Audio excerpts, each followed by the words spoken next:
Hello and welcome back to the Football Chat podcast. It is episode number 93 today, where we will be discussing the trials and tribulations going on at St Mary's at the moment. We're going to be discussing Southampton and how we think they can avoid relegation if they do what we say today. Harry, it's been a tough season so far. What have your thoughts been of Southampton's campaign? It's been an absolute shocker in the Premier League. I think outside the Prem, they've done really well in the cup competitions, but obviously the Premier League is the main thing. Staying in the top division is their goal this year, and it hasn't been a good start. Yeah, and we will get on later whether they have to stay up or whether relegation is okay, but it's not been good enough this year if they do want to stay up. 5 losses in their last 5, it's not looking great. 15 goals scored. That is less than Erling Haaland, but then Chelsea have scored less than Erling Haaland, so... Yeah, difference is Chelsea haven't conceded as many. No, Southampton 33 goals conceded and an overall win percentage of 16%. Interestingly, 11% home win percentage, 22% away win percentage. Do you think there's too much pressure on the young players at home potentially? Maybe. And I'll be honest. I mean, I know they got through in the Carabao Cup, but Lincoln gave them a good game at St Mary's. Well, yeah, exactly. Is it just that actually, because the Southampton fans, look, I don't go to Southampton games. I'm not a Southampton fan. I don't know many Southampton fans, but the ones that I've seen on Twitter already jumping in on Nathan Jones seem very impatient. Like, he's just got the job. He's never managed in the Premier League before. It's going to take time. Now? How many games? Well, he's done, I think, 4. He's done 4, but I also look in the Premier League as a whole. Oh, 18. We've done 18. Yeah, he's still got 20 games. I'm just a bit of maths there. Mate, win all of them, that's 60 points. Yeah.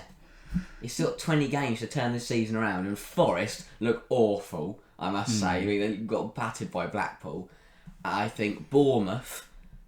Everton. So yeah, Bournemouth got knocked out by Burnley. Yeah. Everton are in the relegation zone now. That's the thing. I think Leeds, Forest, Bournemouth, Everton all have a bad squad. Yeah. So if Southampton can do a few little changes here and there, they can definitely compete with them. Wolves, I think, will be fine now. Julian Lopetegui looks right, and I think West Ham will replace the manager before that gets too much worse. Yeah, Southampton don't look great. Currently bottom of the Premier League. Obviously, 12 points from 18 games is not what you want. 12 losses in that time, 3 wins and 3 draws. I think you have to look at the positives and go, the Premier League hasn't done well, but in the both cups, quarterfinals of the Carabao Cup, but they have got Man City on Wednesday. You never know. You never know, do you? In the FA Cup, progress through to the 4th round. Well, they could. I think they could get to quarterfinals again. That's a good, Well, Palace are 12th in the league. Again, though, that wasn't really because Southampton. Point proven again. Again, I don't think it was because they played that well. There were some errors leading to goals, and and that made a difference to how they usually got on in games this season. I think they just lose too many. They've won as many games as the likes of Wolves and Everton, but they've just lost too many games. They're not drawing enough. They seem to concede too many at the moment, and it's just mean they can't be still in games. Yeah. But yeah, overall, in the Cups, they've done all right. And the fact they're still in the Carabao and the FA Cup, it's fairly strong. But the Prem form has been poor, and that has to improve. And I think the first problem that we're going to touch on is their lack of goals. They desperately need someone who can take the ball and finish it. I'm sorry, but since Danny Ings left, I don't think they've had a good striker. Well, they haven't, have they? If we look at... So Danny Ings, I want to have a look at this, because he's not got many minutes at Villa this season. He's available for potentially... But it does look like Emery might go back on his word after the goal he scored at Wolves. All right, 1 goal and suddenly you're back in the favour. No, Stunning. I know Villa fans don't want him gone because he is a very, very good striker. I don't know why Southampton let him go. Well, 2 seasons at Southampton... his last 2 seasons at Southampton, 29 games, 12 goals in that last season. The season before that, 22 goals in 38 games. He did really, really well. And since then, so he scored 22 goals in the 19-20 campaign. They replaced him with Che Adams. Well, yeah, Southampton have scored just 15 this season. And I think, also, I know this bit of business was a couple of seasons ago, but I think this explains the problem that Southampton have had for the last couple of seasons. Che Adams was not Premier League proven when he came to the Premier League. No. And there's a lot of signings they've made like that. Yeah, and I look at the same, though, with the Orsic deal that we're going to discuss.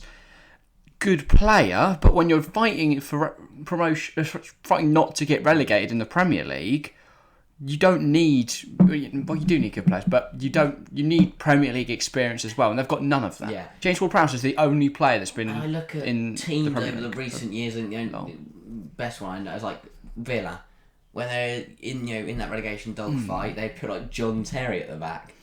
Well, yeah, and obviously you don't want to fill your side with just ancient players, No, but I think you can easily pick up some quality. I was looking at options for them, and I think that there's some players they could definitely get on good deals this January, and I think Orsic is a good signing though. I think he is a good signing, but you have to pair good signings with Premier League experience. And again, I think another thing is lower, bottom. What am I trying to say here?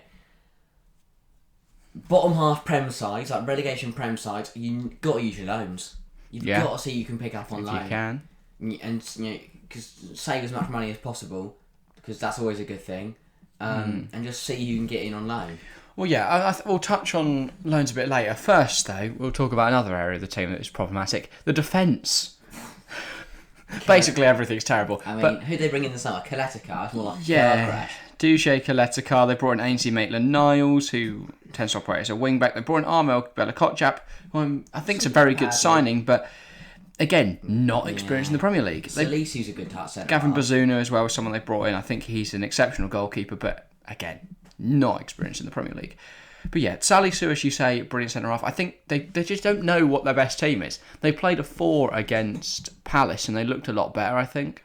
Yeah, but they played a 3 and they lost to Forest in the Prem. Exactly, so stick with the 4 then. Yeah. They've managed to go and beat Palace with it. Stick with it going into Everton. Walk repeat. I mean, I know that obviously Livramento being injured is a bit of a big miss. That is a big miss. I think if they had Tino Livramento, they'd be playing much better right now. I still think they need a centre-half in this win in the January. Do they though? Because I think if you've got a back 4 of, well, for now, Romain Perrault, he's done well. Kotchap, Salisu, and Kyle Walker-Peters, and then when Tino returns, you put KWP at left back, and Livramento at right back. Because that worked at the start of last season for Ralph Hasenhüttl. Obviously, didn't exactly work at the start of this season. I think that's why he's now Southampton are now starting to realise that they cannot just rely on James Ward-Prowse to smack a free kick in from 33 yards and then they win the game. Or a penalty, yeah. That's what they used to do. They just sit defensively, play for 0-0. JWP gets a free kick, puts it top corner, they win the game. Yeah, I mean, he's got 3 goals this season, Chams 4, Aribo 2. They definitely need forwards, as we've mentioned. Yeah. I think Orsic will bring goals, though. I do think Orsic will bring goals. He'll do well. He can't be worse than what? Who is it? Adam Armstrong? He's out front. Stuart Armstrong? I forgot Adam Armstrong was even employed by anyone. It's 2 others. They're both. Yeah, they've got Stuart. I'd rate Stuart higher than I rate Adam Armstrong, though. I mean, this is the problem. You look at their forwards tab on FootMob. Theo Walcott, Mislav Orsic now, Adam Armstrong, Che Adams, Dan Nlundulu. He was on at Lincoln. He was on loan at Lincoln 2 seasons ago. Brilliant. Samuel Adozie and Sekou Mara. Adozie? Why have they not played Adozie? Wait, they did. They played him against Palace. And they won. Again. Yeah, I think Adozie's a very good talent. I think they've given him more minutes. The problem is he plays on the left wing, and they've literally just signed a left winger. And obviously it takes... Nathan Jones only have 4 games. It's going to take time for him to work out what his best 11 is. Once he does, I do think Southampton will start to climb up the table.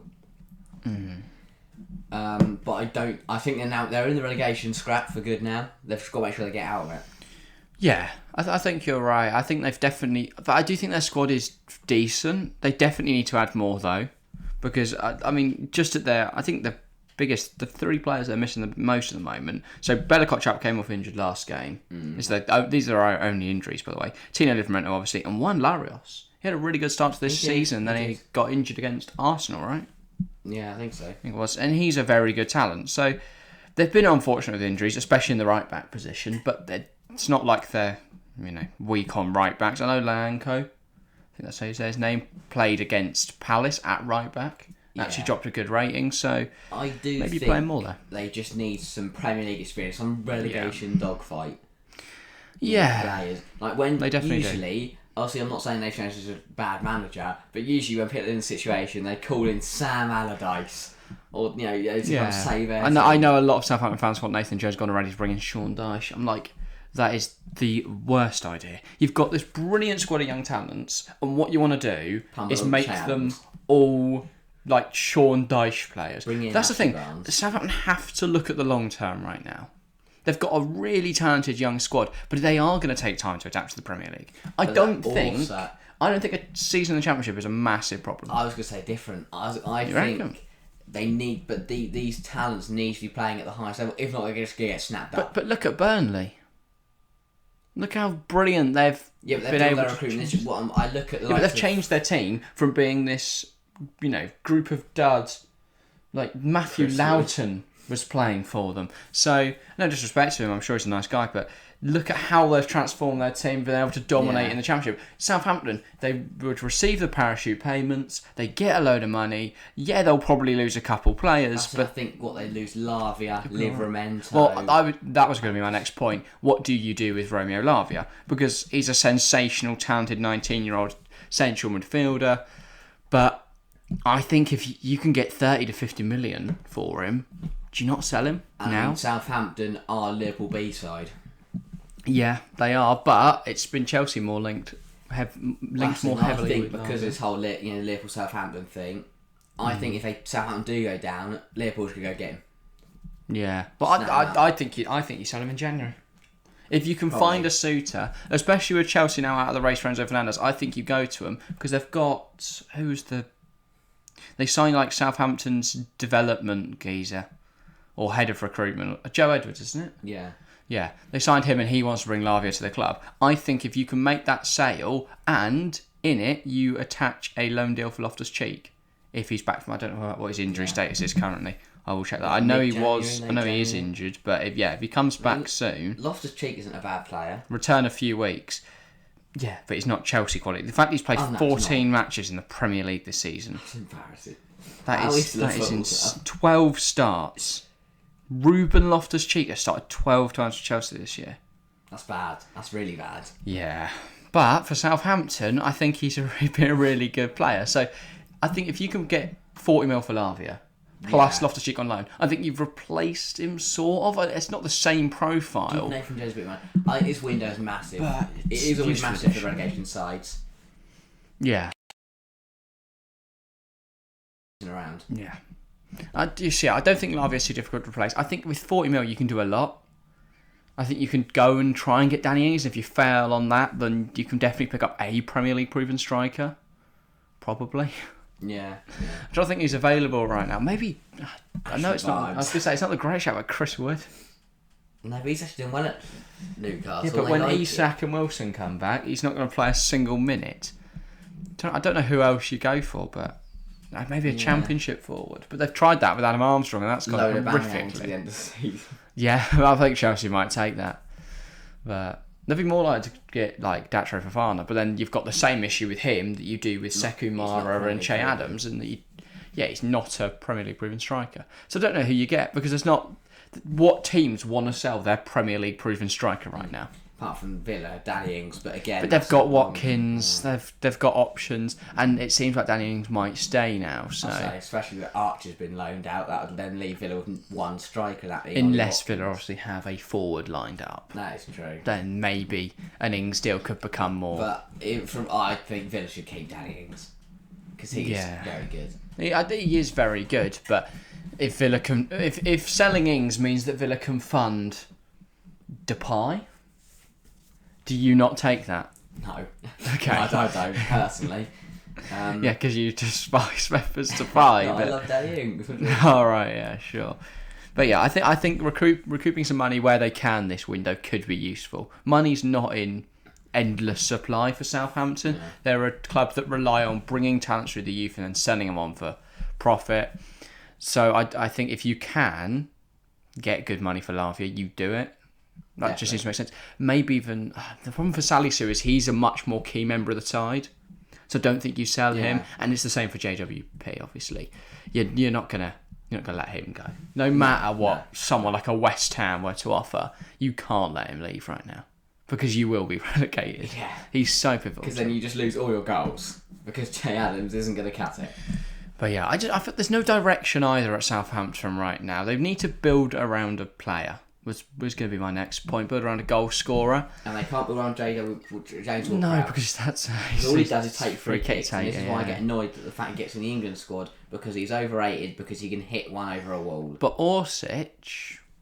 Could he be the player you build around, or would you wait out and try and get a Premier League striker? Eden Hazard-esque. Yeah, but then you need a striker that's going to facilitate that. Could you turn Che Adams into a Roberto Firmino-esque deep-lying forward that's making the run to drag the defenders out to give space for Orsic to cut inside? But that's the kind of man Southampton should have gone and got.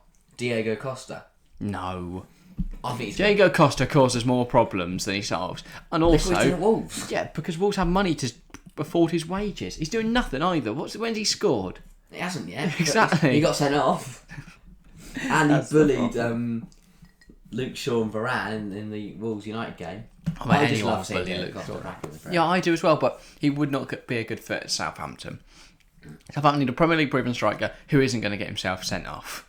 Because then they have to play Che Adams Shane again. Long. Oh, God. Bring him back. But that's the issue. Where are the Prem proven strikers? There aren't any anymore. And so that's the biggest issue. Maybe you do just have to gamble on someone from abroad. I heard to do well. Do you try and get like... gambled on someone from abroad. Yeah, do you try and scored get... a lot of goals. I don't know, Paco Alcacer? Joao Moreno. Yeah, exclusively Villarreal forward. I don't know. Bull idea. That's where my head was. Chukwueze. I don't think Samuel Chukwueze is going to join Southampton. Yeah. I don't think any amount of money would convince him to do that. But no disrespect to Southampton, but Samuel Chukwueze is just a bit of a level ahead. Yeah. But they do need a striker, Southampton. Whether he's Prem proven or not. I mean, look at how Graziano Pella got on. Yeah, he Maybe, did quite well. Bring him back. Don't bring Graziano Pella back, but maybe you do just try and get like a Kevin Lasagna. Yeah. Or a... Marco Lazotic. Yeah, that could be an option. There's definitely strikers out there. Who they go for will be interesting to see. Probably no one. But they have to get a striker. Well, yeah. So if we look at their team now, probably, I think they should be playing a 4-2-3-1. Yeah. I think it should obviously be Bazunu in goal. Flat four of, for now, Walker-Peters, Salisu, Kotchap, and... Perot, yeah. He's looked right in recent weeks, Romain Perot. Pivot, you're probably going to go JWP and Lavia for now. Obviously, if you do sell Lavia, then Loftus-Cheek, I don't think that's a massive downgrade. Yeah. At least for obviously long term, Lavia's going to be a bit better talent. You like to hope he's not going to be another, Loftus-Cheek, but for now, I think Loftus-Cheek would be more useful for Southampton than Lavia. But you don't even have to sell Lavia to bring in Loftus-Cheek on a loan, though. You can just do that and then play Loftus-Cheek in attacking midfield. We've seen him play a bit more for Chelsea in the Europa League, and he did really well. Where is Ross Barkley nowadays? I don't have a clue. Where did he go? Oh, Nice, isn't it? Oh, Is it Nice with Aaron Ramsey and they're Kasper Schmeichel? Are they? That's where they're top four. I haven't been paying much attention to the saw that Aaron fortunes of Ramsey Ross scored. Barkley this season. But yeah, I do feel there's not enough direction in attack. They need to build around a goal scorer, and they need to get more action in the opposition box. Southampton just don't seem to get the ball forward enough. They don't seem to create enough chances. So even if Che Adams was to get in a good position, they wouldn't find him. And yeah, I've not even mentioned Joe Aribo either, who's had a good season by Southampton player standards. They're 11th. Didn't he? No. Who'd have thunk it? Maybe signing a bunch of washed-up English talents is not the way to go. Wissam Ben Yedder still. Monaco, right? Got any others? Myron Bodie? That'd be odd if Southampton managed to sign Myron Bodie, I'll be honest. No, it would be pretty That would be completely insane. But yeah, I don't really know for Southampton. I don't know how, who you sign. You have to sign a striker, but it's who you go and get. Yeah. There aren't many options out there. No, not really. Are they doomed? I don't think they're doomed. I think there's a chance they can still survive. It's not a great chance, but it's a chance. Do you think they will survive, though? If you ask me honestly, right now, Wolves have outstepped on the Premier League, no. 100. But we've not seen their window yet. I would back them to have a better window than Everton, than Bournemouth, maybe not Nottingham Forest, but they've bought enough, so I don't think they're going to sign anything. They've bought then everyone, Leeds just only exclusively buy from Red Bull clubs. Leicester, I think, will be fine from the title race now. Palace, I could... Leicester in the title race, here we go. Come back to the century. The relegation battle. Palace, I think, will have enough to avoid being dragged into it, but you never know. But they've been a bit poor this season. I think West Ham will. So, realistically, you're looking at Everton, Forest, and Bournemouth as the clubs you can get ahead of. So that's 5 points you need to gain over the next. It would be a very Southampton thing to get relegated, but then win the Carabao Cup and get Europa League football. Conference League football, sorry. Yeah, then you just get knocked down in the preliminaries. But I don't think that going down is a massive issue for Southampton this season. I'll be intrigued to see what Southampton fans say in the comments. I know, obviously, being in the Premier League is a big thing for clubs, and if my club was in the Premier League and it was getting relegated, maybe I'd have a differing view. But the fact you do get those parachute payments, the fact that this is a good young Southampton side, I think you have to stick with Nathan Jones. You have to back him. I know Southampton fans are not the biggest fan of Nathan Jones already, which I think is incredibly early to already write him off. But yeah, I think if you give him time with this good young squad, he will mould it. He will develop it well. And yeah, I'd be interested to see how they get on. Yeah. I'll be intrigued. I'll be watching throughout this window, seeing who they sign. I think Orsic is a good bit of business, but they have to do more than that, as we've said throughout this. I think defensively and going forward. Yeah. Basically everywhere is terrible. Yeah. And if I have to see Ainsley Maitland-Niles play as much as he has through the rest of this season, I will be disappointed. I don't think he's played that much, but it's more... The fact he's even at the club is a joke. How has he ended up at Southampton? He's at Roma. And Arsenal. I know he's at Southampton. But he's just not... I've never seen anything from Ainsley Maitland-Niles. Yeah, I've never seen... nothing. Did he ever have all that potential In fact, that people talked about? Speaking of Arsenal, Reece Nelson, could you get him on a loan? Maybe. There's definitely potential there, especially if Arsenal were to sign Mykhailo Mudryk. And because they've got Smith Rowe as well, so there's talents there that maybe Nelson's route would be blocked. If you can, mate, he'd be sensational. You see how good he was in the Eredivisie last season? He was quite good. If you manage to pick up Reece Nelson on loan for half a season, he will tear it up. Didn't he tear up Forest as well? He got a double at Forest, didn't he? Yeah, when he came on for Saka, who got injured after 20 minutes. And then there was fears he was going to miss the World Cup, but yeah, Reece Nelson then came on and killed it. I think if you can go get Reece Nelson... Reece Nelson. Yeah. Well, there we go. That's how Southampton fix their issues. Get Reece Nelson. Get Reece Nelson is what we've concluded. And a striker and a centre-half. And maybe a middle midfielder. And there's a lot that needs to happen at Southampton. But back Nathan Jones, I think if they recruit well, they'll stay Make use of loans, back Nathan Jones, sign a striker, sign a centre-half. Do all that, Southampton. Make use of loans. Stick with Nathan Jones. Improve at the back and improve in attack. Saints are going to stay up. Anyway, that is all on that horrific ending. That's brilliant. Yes. What day does this go out? This goes out on Monday, so look out for it. We'll probably put out another podcast Wednesday. Yeah. As always, we put one out on Wednesday, but we decided to do an extra one this week on the Monday because we didn't stream at the weekend. Join us next weekend for a double up. We're going to be covering the Manchester Derby on Saturday morning and then the North London Derby on Sunday. So join us live on YouTube. If you're listening on Spotify, then head over there, subscribe, give all the comments and leave a like. And if you're on YouTube, you can do all that great stuff and support us down below. But yeah, that is all for us today. Thank you all very much for watching or listening, and we'll see you next time. See ya.